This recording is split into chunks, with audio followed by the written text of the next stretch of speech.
আপনারা জানেন যে আমি যেখানে থাকি এটা আসলে মরুভূমি। তো এখানে আমি চাইলেই সহজে দোকানে যেতে পারি না, কোনো কিছু ক্রয় করতে পারি না। যা কিছু আমার প্রয়োজন হয় আমি সাধারণত আমার কপিলের কাছে বলি, সে নিয়ে আসে। তাও সব কিছু বলা যায় না, যেহেতু খাবার বর্তমানে আর কি আমার খাবার খরচ সম্পূর্ণ সে বহন করে।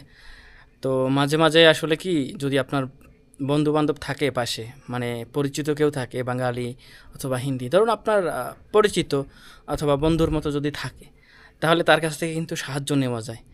তো আমার এখানে থাকে একজন হিন্দি। তো যদিও তার বয়স 40-এর উপরে হবে ইনশাল্লাহ।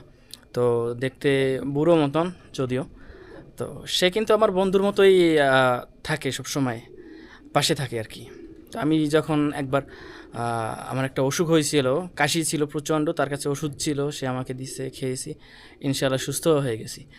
তো সে কিন্তু মাঝে মাঝে আমার জন্য অনেক কিছু নিয়ে আসে, যেরকম ধরেন দুধ, তারপরে যদি কোনো কিছু শর্ট পড়ে, আমার এখানে যদি আলু না থাকে অথবা পেঁয়াজ না থাকে বা অন্য যে কোনো কিছু, সে কিন্তু তার রেস্তোরাঁ থেকে নিয়ে আসে। দেখেন আমার জন্য গতকালকে সে কী নিয়ে আসছে, এই যে দেখতে পাচ্ছেন, এটা ভরা কিন্তু ছাগলের দুধ। এখানে 2 লিটারের বোতল, 2 লিটার একটু বেশি হয়। তো এ এক বোতল দুধ নিয়ে আসছে এবং তার কাছে গতকালকে খাসির মাংস ছিল। সে কী করছে, খাসির মাংস নিয়ে আসছে এবং কালকে রাত্রে আমি খাসির মাংস থেকে বিরিয়ানি রান্না করছি এবং তাকে নিয়ে খাইছি।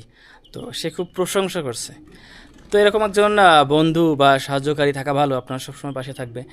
তো আপনি যেখানেই থাকেন না কেন, অবশ্যই সাহায্যের প্রয়োজন আছে। একা একা আসলে দুনিয়াতে চলা যায় না, সার্ভাইভ করা সম্ভব হয় না।